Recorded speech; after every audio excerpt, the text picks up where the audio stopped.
Good evening, YouTube. Let us talk the metal. Hello, everybody. My name is Alan, and now it's time to talk some Halloween metal. This is a response video. Rick over at the Dreadful Minutes posted a topic that he wanted folks to make response videos to about heavy metal and Halloween and records. So it's like, yeah, that seems like a really easy one and a fun one to do. It's been a very busy, very hectic week, so I haven't had time to really look up or pay a lot of attention to stuff. But I'm like, Rick wants Halloween kind of heavy metal stuff. I can do that. So let's put this together. May come out a day or two after Halloween. Like I said, it's a pretty busy week, but without any further ado, let's get into some really great heavy metal Halloween kind of stuff. And where else would you start except with a band named Halloween? It literally says Detroit's heavy metal horror show. The album is like Don't Meddle with Evil. All the song titles on here are Halloween themed. The band, had a Trick or Treat, Scared to Death. And their whole, gimmick is Halloween stuff. And they did more albums, and they had like an evil pumpkin logo kind of thing. And yeah, it's like, the perfect example of, Halloween heavy metal stuff for you, Rick. Got it right here for you. And sorry, the phone's buzzing at me. Forgot to turn it off beforehand. Message. Rick says Halloween stuff that isn't directly about Halloween. So no bands with Halloween in their name. No bands that did Halloween spooky themes. No Misfits. God damn it. They were my whole stack of records. I'll be right back. You're a hard man to please, Rick. Hard man to please. Give me two of those. Oh no, this one. Oh God, no, not that one. Sure. This is why it pays to read the fine print, boys and girls. Just like folks always warned you. Yeah. So let's try this again. So Rick wanted some things that make you think about Halloween. You kind of associate with Halloween, but maybe aren't quite as overt as Detroit's original heavy metal horror show there. Okay, we can make this work. It's all good. It's all good. Calm blue ocean, pretty blue bunnies. We can roll with this. Absolutely. Getting focused, back on target here. Let's see what we got. So one that makes me think about Halloween in a non-direct kind of way is the original Hollywood Vampires, LA Guns, because they had an album called Hollywood Vampires, which isn't really their best album. This is their best album. And even this one's got kind of, the skull thing there and the big shield logo. I also think of this one around Halloween time because I got this album right around Halloween time at a record show. It was probably like, the first weekend in November. So really soon after, may have actually been just a day or two after Halloween. It was around 1990. So I don't remember the exact date. But yeah, between the skull and the logo and the time of year I got it, I always kind of thought of this one as a Halloween-y kind of thing. Kind of clicks there a little bit for me. So there we go. Now, I think we've I've got the hang of this now. So let's look at some, I could do that, or I could do New Wave of British Heavy Metal. Let me think for a minute. Let's do some New Wave of British Heavy Metal examples. Because, hi, I'm Alan. We've met, I think. If not, watch my other videos and you'll understand this joke. I'm running into the ground right now. Anyway, one that has a kind of a little Halloween-themed cover to it is one of my old favorites, the Crucifixion Green Eyes EP. Now, the name Crucifixion, it's not Halloween, it's not Hallows Eve, not the other band named Halloween from Italy or any of those. But yeah, they didn't sing about Halloween-y stuff or spooky stuff or anything. But yeah, the cover art for this one, you've got, the skeleton guy, you got kind of, the spooky looking castle there in the background, and, the spooky forest. So yeah, very kind of, Halloween themed cover, even though the songs aren't really about Halloween and the band wasn't all about spooky, scary stuff. But yeah, that one definitely clicks, I think. That will check off the box for sure. Why do one New Wave of British Heavy Metal entry when you can do two? I've talked about this album a couple of times before. It is Damascus and their 12-inch EP. The cover for this one always has a little bit of a kind of, weird, spooky vibe to me. I mean, the hair says party with Sammy Hagar and the boys, but the eyes say, we're coming to get you, Barbara. Something spooky and weird's going on there. So yeah, fun cover, kind of 80s cover, but got a little bit of a creep factor with the eyes there. And again, this isn't a band that did spooky music. It's actually, kind of, on the melodic side of new wave of British heavy metal, but a really good EP and one of the best vocalists in the entire genre, this side of Diamond Head.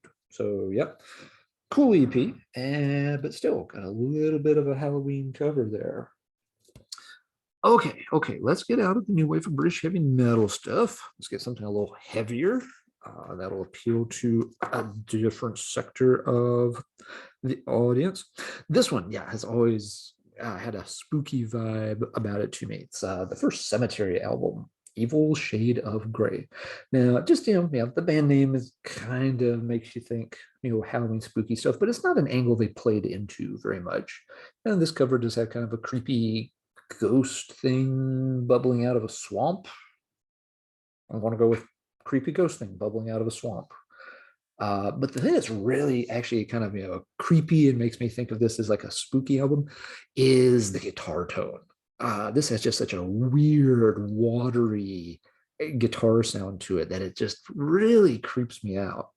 I remember distinctly sometimes playing this when I had a cassette copy of it. I would play it on a Walkman, like walking to class across campus in the evenings in the fall when it would already be, dark outside for a few hours. And he literally just kind of, freaking myself out a little bit with this, creepy album with this creepy guitar sound playing, as I had to walk, 15 or 20 minutes to get, back to my dorm after chem lab or something. So yeah, this one's, got some, kind of a creepy aesthetic to it, but it's really the guitar tone that solidifies it as a Halloween kind of album for me. Cemetery, not done with that one yet, because another one of their albums also kind of always makes me think of like autumn and, dark nights and getting into, chilly, windy, spooky time of year. That's their Black Vanity album. This was album number 3, and by this point they had changed their sound pretty significantly. They were going for almost like a gothic, a more straightforward rock metal sound. They were very good at it. They did that quite well. And this album in particular, just kind of, the kind of hoarse, raspy vocals that he's doing.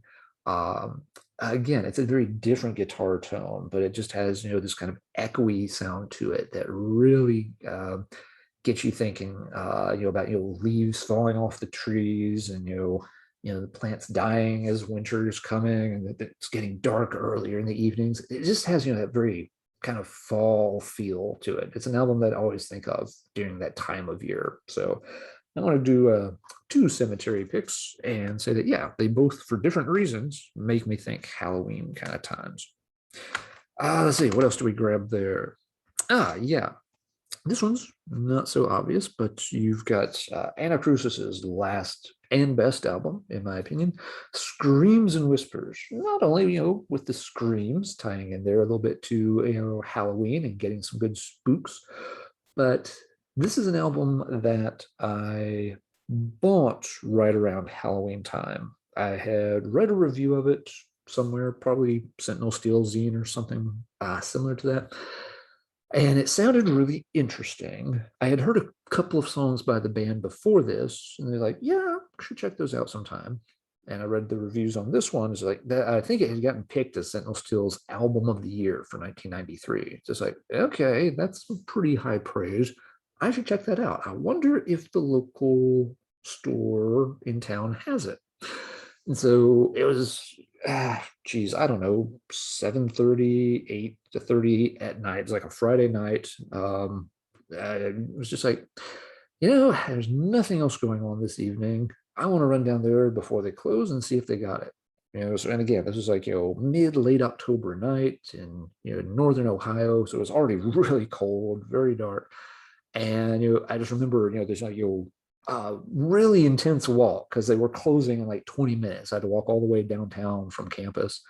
So yeah, just like bundled up against this cold, chilly October wind, trying to get across all the streets. It's dark. People, of course, are out drunk, partying, headlights everywhere, people not watching where they're going, and just zeroed in on trying to get to the record store to see if they even had this. And lo and behold, they did. And picked it up, took it back, and spent the rest of the night spinning it, and just instantly loved it. But yeah, because of that, very kind of quick journey through the dark there to get to the record store on time on that chilly October night. This is one that again always connects with the month of October around Halloween time with me. A album with a similar story is my next pick, Bullthrower. Not the most obvious one. Realms of Chaos. Do you have sorry, War Master. What am I saying? Still a little rattled from getting this topic all wrong at first. My bad. But yeah, War Master is an album I associate with Halloween. And it's because I first heard the album on November 1st. It was, let's see, this would have been around 95, I think. And on the day before on Halloween, I was packing up to go to a professional conference symposium thing in Pittsburgh. Me and a couple of other students were driving to it out of Ohio. And so they were holding it inexplicably. It was starting like at 10 a.m. on November 1st. So we were going to get up at the crack of dawn and drive there for the meeting rather than go a day early and have to spend money on another hotel room. We were all broke college students for the most part. So anyway, I had to throw some clothes into a suitcase and go over to my buddy's Matt's place because he was going to drive. So we were all just going to meet there, crash there for the night so we could just quickly get up and pile in his car the next morning. So on Halloween night, while everyone else is wandering around in costumes and hitting the bars and stuff, I'm like lugging a suitcase with semi nice clothes in it since I'm going to a professional meeting all the way right through downtown because campus was on one side of town and he kind of lived over on the other side of town. So that I literally had to drag this suitcase all the way through town. And I guess folks thought it was part of my costume or something. But no, there was no trick-or-treating that night.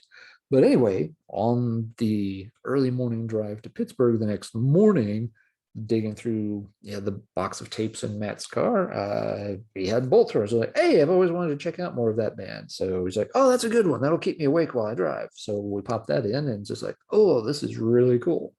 And then when we got back to town a few days later, went right to the local store and picked up my own copy of War Master. So yeah, this was one that came in right there around the Halloween season, and I literally had to drag a suitcase through town. The next day I was listening to Bullthrower. Weird connection. Life's wacky that way sometimes. All right, let's do just one last one to wrap this up. Rick had mentioned looking at our non-metal album shelves to see if we found something, and indeed I did.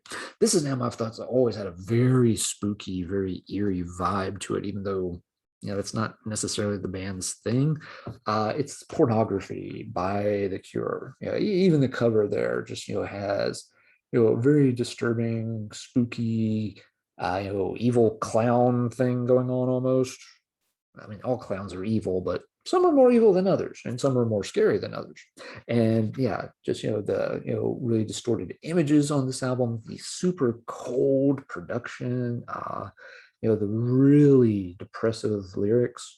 There's nothing on here that's trick or treat, scream Halloween or anything, but it's really an album that can give you that creepy, spooky, wigged out kind of feeling if you listen to it, especially if you listen to it and you're in the right or rather wrong mindset for that album.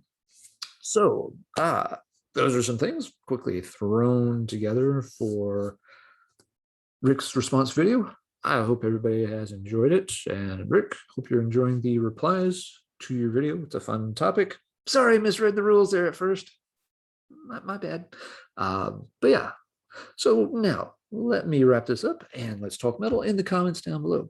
What are some cool albums or, again, paraphernalia, other things that Rick mentioned that you connect with Halloween that don't have the most obvious connection? If you've got a really great list, hey, make a video, post it, let Rick know about it. Let's get him a few more cool replies before the season's completely wrapped up. All right, with that, everybody take care. And until next time, keep trick or treating.